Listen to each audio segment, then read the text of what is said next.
Welcome to the Cybersecurity and Cloud Podcast, where we hear the stories of information security professionals. This podcast explores different angles, out-of-the-box ideas, and the human element of cybersecurity. If you enjoyed today's episode, please consider leaving us a review on Apple Podcast and supporting us at www.patreon.com/CSCP so we can continue to bring on amazing guests.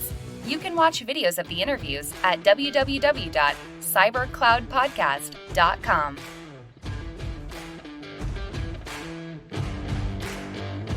Hey everyone, welcome back. This is your host Francesco. I'll bring you back the first series remastered because I think audio quality is very important. And I hope you enjoyed this remastered version. You can also watch the other episode on YouTube, the original one. Today we bring back Shamane Tan that is joining us from all the way down from Australia. And we talk about her book, how she interviewed a number of CISOs, what her experience as an executive, as a risk executive is, and what are the benefits of running a community and bringing everybody together and how it exploded because of the interest. I hope you enjoy. We want to welcome Shamane today in the call. Hello, Shamane. Hi, Francesco, and the rest of you. Thanks for having me here. So, Shamane, do you wanna crack on and give a little bit of your background? I'll talk about my background, and then we start talking about a little bit of your experience with your book, your experience in Australia, and how InfoSec is done like that in there on the old Commonwealth. Since we're discussing about Brexit these days, Commonwealth seems to be a term coming back on. So I don't want to make it political, so let's keep the Brexit and Commonwealth out of it. Good save. It's a common joke. Yeah, imagine. I'm currently an executive advisor with Privasec, and I have an Asia Pacific role. So I actually transited into this career in cybersecurity a couple of years ago. But before that, I wasn't really in this industry, even though I had a technical background. So quite a number of people have come up to me before and asked, how do they get a career in cybersecurity and all that. So I can share a bit more later as well. But previously I was just really working with the C-level executives in terms of building out their security hubs and focusing on, hiring in a security executive space. So that's how I started out. And then I decided to make the switch. Yeah. So a couple of years back, I just, they say I've gone over to the dark side, but it was, just left that industry and just went full steam ahead in the cybersecurity industry. And that became my focus, just purely advising C-level people on business strategies and how they can bridge the gap. So that's it in a nutshell. Yeah. No, that's great. So I'm Francesco, your host. Been in cyber for probably 12 years running now. I'm hosting this podcast. I'm here to share knowledge and background and the pain point of the various industry leader with our mentorship community and the whole world, honestly, my network. So let me ask you a question. So what got you into cyber? So what attracted you to go into the dark side from a sunny sea-level suite to the dark side of the basement? I would say I've always been intrigued by, not just understanding what the business people face, but also what is it like right on the ground, or what is it like, going into the hackers world. So in my current role, I have the benefit of being able to work directly with, ethical hackers themselves, and being able to witness some of the war stories that they live through when it comes to actually breaking into organizations, how they go about to do social engineering, physical intrusion and things like that. So it does give me a good understanding of both perspectives, right? So how did I actually went into that? Well, Privasec actually was one of my clients from many years ago. And one thing I would like to highlight is that the good thing about the cyber industry is that, people are coming to realize that you're not looking for like a person who ticks your standard boxes, right? But you actually need to find people from diverse backgrounds. You need people from different perspectives, to come together and really collaborate. So people are becoming more open to get people even from like from legal background, or even those who came from a psychological background, or mathematicians. And so there is this thing that we have in Australia. It's called the Australian Women in Security Network. I'm not sure if they have something like that. I know Jane Franklin is pretty big in the UK. We have Women in Cybersecurity Forum. We have London Lady Hacking Community. We're trying to spin up. So I'm a big sponsor and supporter for women in cyber, or non-gender or non-binary gender identified, or whoever identifies as a woman. Yeah. I'm running out of terms, but cyber is a difficult space, and especially with the recent Cloud Security Alliance, I was trying to get half of the speakers to be female-led, and the conversation that we had were actually challenging. And also, there aren't that many women that are in this space, and especially if you narrow it down to cloud, it's even challenging. It's even more challenging. Yeah, that's true. So I think I first found out about AWSN through someone actually who invited me. And I was really pleasantly surprised to find that there's a community, where they're really supportive. They're also really vocal about the challenges that, people face in terms of being in the industry, or even attracting new talent into the industry. And when I heard about like the real challenges, and also saw for myself that everyone is just really welcoming, and I'm not just talking about like, the women there, but there were a lot of male allies as well that showed great support, and they were able to see potential in the new people trying to get into the industry. Then they gave that sort of platform to help them get there. So that was something that I guess gave me that, many years ago, gave me that encouragement, right, to take that step forward. And ever since then, I would say this industry is really quite different from like maybe IT industry or other industries that I've come from. I've seen the benefits of people just collaborating together. And they all seem to be on the same side, like after speaking to quite a few C-level, there's one instance where one of them would tell me that, it's a small market. People move to different organizations quite frequently. They tend to take talent from each other.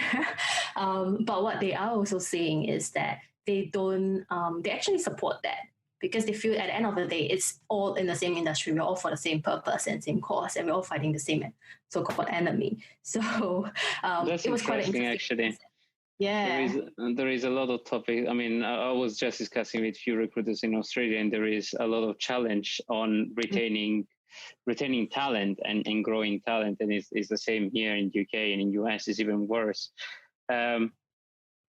But it's interesting your angle to actually say that they are encouraging, and I would agree, because effectively you create that healthy environment where people can move around, and we promote talent instead of just locking them down.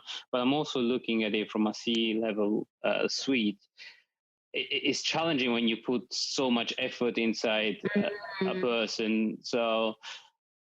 And it really needs a forward-looking person to say, what are the benefits that I can actually offer an individual to keep you interested? Because fundamentally, with all the, if you want, unicorn that I speak with, 90% of the time, it's not about money. It's about being interesting, doing something for the community, keeping that traction that is not just about money. Yeah, you're spot on, and you're right. There's two sides of the coin. So there are people who are still a bit more traditional, and they battle with the fact that yes, they are investing that time and effort in raising, in growing a new talent, and they are conscious that okay, they might lose them after like a year, 2 years, so they feel hesitant to actually hire new like fresh grads. They rather get like, more experienced people, but with that problem is that it's just a small circle that you can pick from, right? And we're not really thinking about the next generation. And then on the other side, we have people who are a bit more forward thinking, like what you mentioned, and those are the leaders that I was really pleasantly surprised to see. There's quite a number of them at the C level that have changed their mindset, and they have come to terms with the fact that yes, they will have to invest in developing new and good talent, but they are mindful they won't be there for long, and they're okay with that. So I've had a few stories where they even like help someone else prepare for their job interview with another organization. And this is happening. Yeah, I know. That's really forward-looking.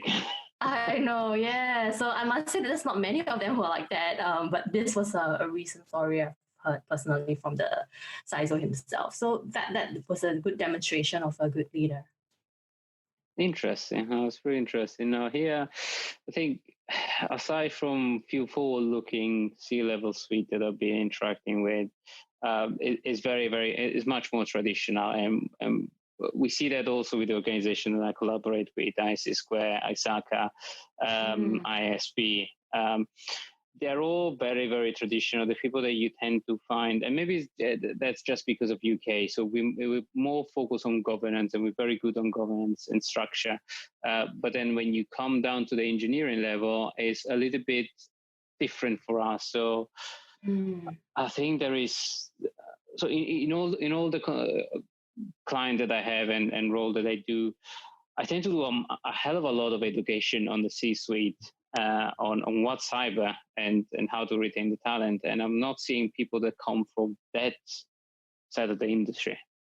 So I think maybe, I put it this way, and you can quote me on this, maybe in 10 years time will be better, but cyber is so interchangeable and a changing landscape that you never stop learning. So I think we need to build more generalists and that relies on then specialists, and specialists can be anybody in the organization. So on your point, Shamane, I like the idea to actually upskill the legal people, upskill other talent, because we have a talent shortage and we need everybody. Security is everybody's responsibility, as me and Tanya say. Exactly. Everybody that come on my presentation is sick of that word. I literally hammer it in everybody's mind. Okay, so I guess all your loyal subscribers would have heard this many times, like Yanis and Naivan. No, we have diverse attendee at every call, because we have such a diverse audience and speakers. So sometimes we talk about pen testing and we get more traction on the technical stuff, and then we have more generalists or more C-level suite, so they want to know how to answer question. And so looking forward. You want to talk a little bit about the book? Well, since it's fresh off the press almost, you can smell the ink. Not yet. Maybe in my dreams. Now it's coming soon in about 2 weeks' time. So, it's. I know you took a shorter time to write your first book, but for me, I took about quite a number of years, I would say. Wow. But when I properly started putting everything together, so that's maybe just about 2 years ago. And then it got really intense during the last 2 years because I was actively meeting different C-level people, mainly CISOs or CISOs, as we call it in Asia.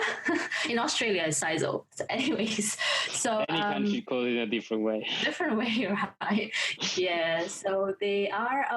What I saw as well is speaking to different CISOs in different industries, you will actually tap into, again, different insights. And also I didn't restrict it to Australia, but I branched out to, speaking to CISOs in Singapore, in Hong Kong, in Israel, in US as well. and a couple of them from the UK. So try to get it as as diverse perspectives as possible. And it's really interesting when I was putting all of it together. There's quite a number of interesting challenges that I'm seeing that are quite similar, and also some of their key considerations that our modern day CISOs looked at, and also I got them to share about approaches that work really well for them when it comes to navigating the board, for instance, how they navigate their stakeholders. There's a whole section on the top 15 tips, that they would give to people who are aspiring to be those. I like the tips, and I like the CISOs.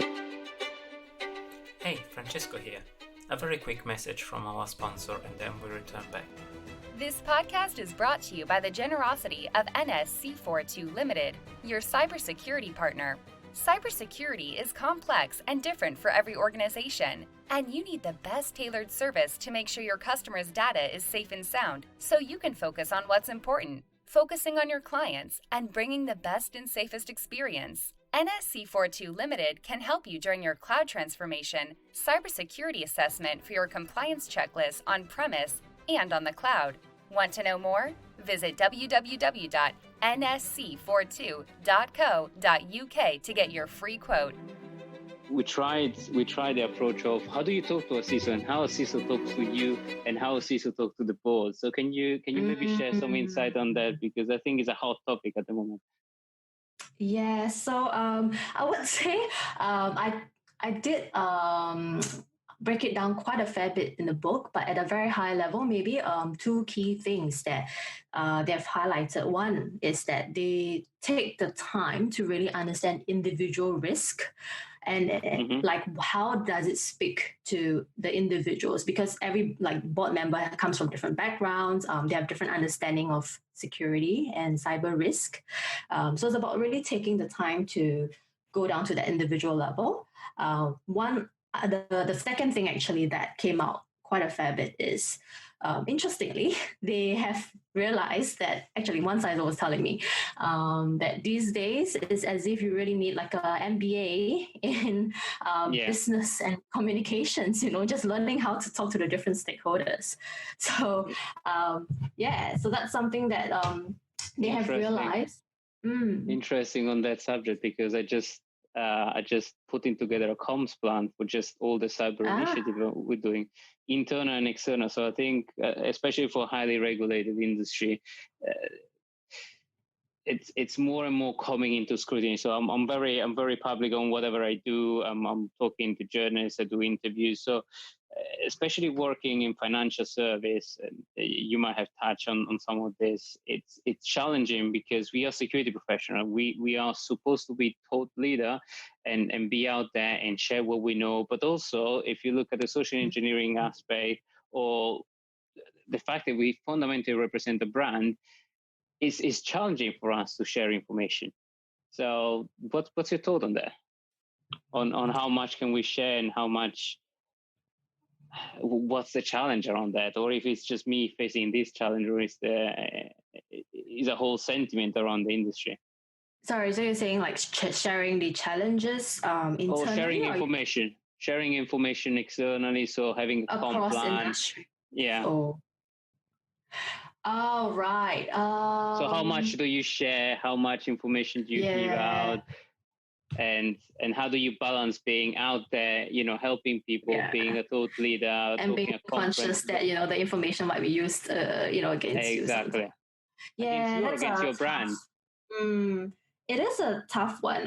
So I'll say there's two sides. One is that I've seen a lot of CISOs forming a good community where they talk among each other in a Chatham House rules sort of environment. And in that context, they do share their challenges that they face and share certain information, and they use it to help each other. But it's in the context of knowing there has to be some sort of mutual trust going on, and they do know each other. They have become friends over the years, so that is a smaller group setting. where they have formed like some sort of forum or roundtables. But to take it at a different scale, there is so there's this government CISO that I was talking to as well. And then we talk about like how about countries, sharing information with each other and like the intelligence that they're using. I mean, they are also conscious that sometimes if you're using a certain country's intelligence or product, for instance, they are mindful that maybe they're not getting the whole picture, but they're also conscious that the other country is also getting information from them. So I mean, it's like, It's a trade-off. I think it's a risk-based exercise. And actually, on the term of sharing, I know you started a forum some time ago in your area. So do you want to talk about how that meetup, the cyber risk meetup, came about? Right. Yes. Oh, that's a good circle back to that. That's smart. Yeah. So I started initially when I was actually quite new to the industry, or rather, I was really keen to just learn as much as I can from different people. And I realized that there are a lot of speakers out there but at the C level, maybe I feel they're not very comfortable with sharing like real practical experiences because of what you mentioned earlier, right? Because they're conscious they're representing their company and their organization. And the brand. Exactly. So they don't feel very comfortable to be able to share their personal opinion. And they have to go through a lot of hoops in order to get approval. Yeah, I have my PR team screening every single thing that I say and review and approve. So I feel that wow. Okay, wow, but you managed to do a lot of things even with your PR team, so that's good. Yeah. So what I would find is that it's quite difficult for them to be able to speak freely in a public setting. So that's how I got the idea that, hey, the Cyber Risk Meetup is not an official platform. It's not like, and we're not meant to compete with the other. Yeah, so we're not competing with ISACA or in Australia we have the ASA or ISE Square. Rather, we are there to really complement what they're doing. So I'm trying to find that gap where I can still build a community and allow the community to hear directly from the C level, but it's not an official platform. So that's very interesting approach. Yeah, so actually it just started off as an idea and I didn't expect it to take off so well. Like the very first session we had in Sydney, we had it was full house. I think we had about 100 people turn up. Wow. And then from then on it was history because we only run it once every 3 months. In Sydney now, like more than 250 people will try to register and I just don't have space.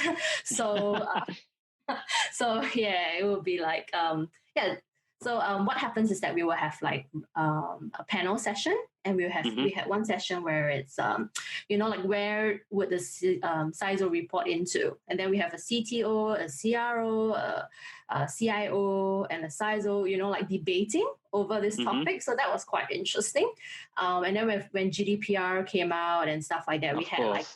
Yeah, I had like a law partner debating with another one on like the privacy laws, and we so it was quite an interesting format. Like I try to follow like TED Talk styles, and usually have like not just panel segments, but short TED Talks, like 15 to 20 minutes. And then the speakers are encouraged to deliver it in a really engaging way, and the good thing is that they were able to share real things, like about maybe certain breaches that happen in their organization even, because it's a shut-down house rule environment. So that gave them the assurance as well.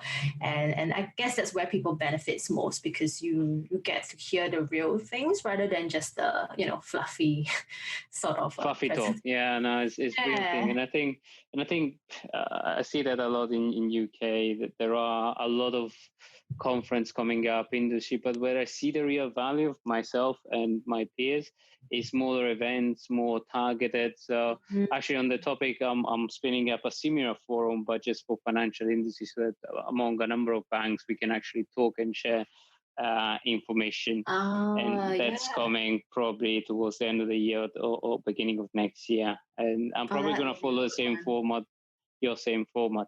So Okay, happy to share idea and what works and what doesn't work. Oh, yeah, definitely. Yeah, looking forward to hearing more about yours too. Yeah, We can part it up. Yeah, definitely. Yeah, who knows, right? Because like we started out in Sydney and then now it's in like Melbourne, in Perth, in Brisbane, and it's in Singapore. And who knows, you might be able to run one for us in the UK.